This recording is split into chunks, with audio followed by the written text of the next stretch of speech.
Subtitle, hello, pop consumer society. What a phase, huh? What a phase. Did what we didn't want to happen actually happen? But apparently, the password for Sony's trailer folder is 1234. It's not possible that we already have a full trailer for Spider-Man, Brand New Day Online.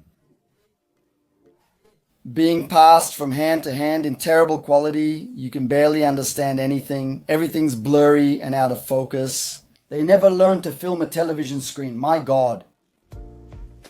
Anyway, it leaked.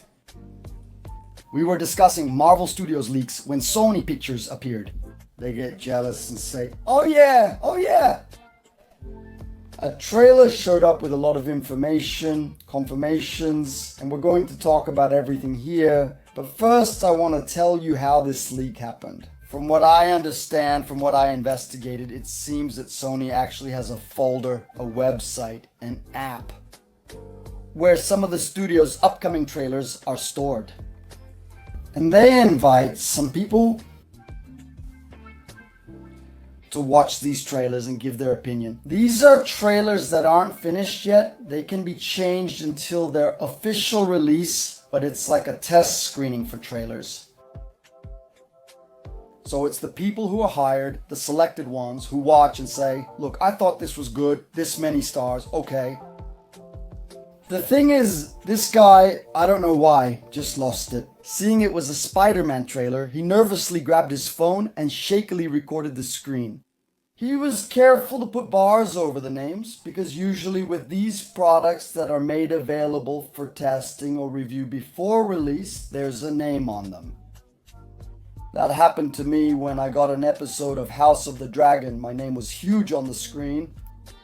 Exactly to catch whoever leaked it if it gets leaked, and the guy put some black bars over his name to try to cover it up. So they don't get caught anymore. Sony Pictures has already officially said that they caught the guy, and this little stunt isn't going to come cheap. And then it leaked. That's why it was an online trailer test screening, which the guy recorded and filmed.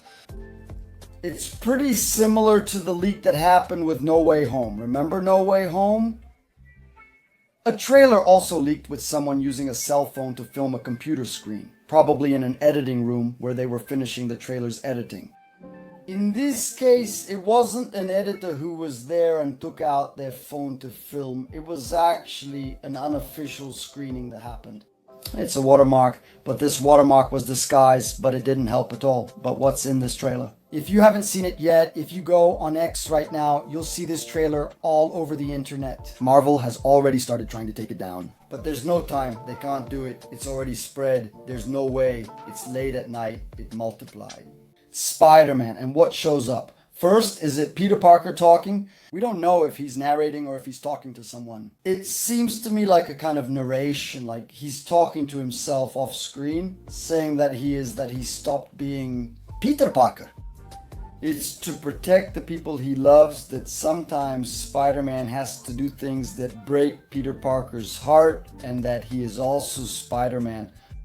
And then you have scenes, a really cool scene, which is a freeze frame of the cover of Amazing Fantasy #1, which was Spider-Man's debut in the comics. You have this reference to the cover, and then you have a woman saying the following words, "Don't get in my way." Otherwise, not just your friends, everyone will forget Peter Parker, effectively erasing him from existence. I'm gonna kill you. What do you mean? The voice sounds like Series 5's voice. They're saying that's Series 5 over there, and that she's gonna play the annoying villain, even though I think she was the most shameless villain. Of all the speculations that were going around between Black Cat and Gwen Stacy, and Mary Jane Watson, and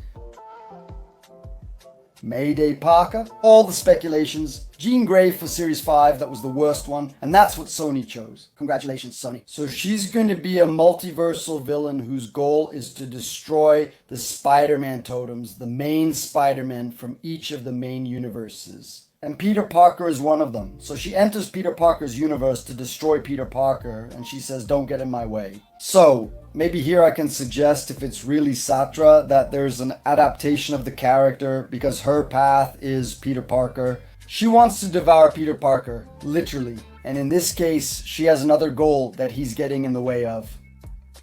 Let's see what it is. Who knows? Maybe we'll even have Mayday Parker in this story, or someone else. Spider from the multiverse at the same time in the story. So we have multiverse elements, Spider-Man it seems. And even though this is the most urban take on Spider-Man so far, we have Spider-Man in the city, Spider-Man. It's in the middle of that car chase we saw in the footage, the ones that were authorized, right, to be filmed on location. You can tell that Dustin Daniel Cretton is a much better filmmaker than John Watts by the quality of the shots he sets up.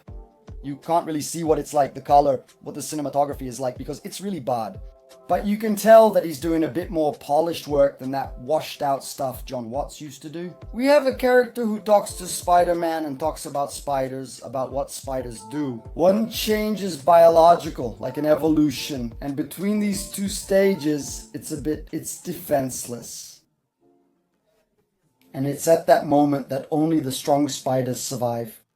It could mean these changes that Peter Parker is going through, and even changes in Peter Parker's powers, which suggests an evolution in Peter Parker's powers. Because at some point in the trailer, it looks like he's got organic web. Satra has the power to transform these totem spiders into monsters, into insectoid creatures.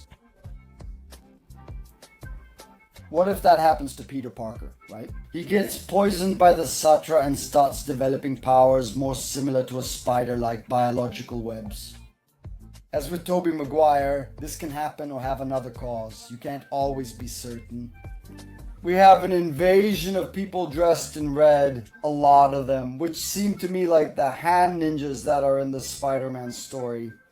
With the Punisher, and there's also the female Punisher. And the Punisher also appears. At the end, when asked, "What are you doing?" he answers, "I'm saving your skin." The last scene shows the Punisher firing everywhere, possibly during the Hans Ninja invasion. I don't know how all of this fits with Satra, with the multiversal invasion. How is all of this going to work in this mix? But there are a lot of elements and a lot of things we see in this trailer mixed together, which could point to directions for this movie. Satra is a shapeshifter, so anything is possible. Zendaya's in the movie. Will Mary Jane return? It can't just be a trick. Aunt May could show up, Tony Stark could show up, everyone could show up, because it's a shapeshifter, right? A shapeshifter means anything can happen, so what seems certain isn't anymore. Since this character is confirmed, well, it's not official yet, but a character with a feminine silhouette appears, with a voice similar to Sid Sink's, and she's dark, shrouded in shadows. There was already this rumor before, so I think things are pretty much set in that direction, unless there's a surprise. And finally, when does the star officially come out, right? It should be soon, especially now that Sony, even though they're trying to take it down, they won't be able to hold it back. They're going to release the villains for good. Scorpion shows up at one point, and Tombstone appears too. He's the one who talks about the spiders changing shape. It looks like it's the actor who's going to play Tombstone showing up there, but it's hard to know for sure. But there's no Hulk for now. That's all we have from this leaked Spider-Man Brand New Day trailer. And now it's out in the open. What did you think? Did you notice anything? See? If you caught a detail I missed, write it down below. See you soon. Goodbye. That was another Cuatro Coisas video. The channel posts at least 3 videos daily, Monday to Sunday. If you enjoyed it, here are more suggestions to watch. Don't forget to leave a like, a comment, subscribe if you haven't already, and turn on the notification bell for new updates. Thank you very much. See you next time.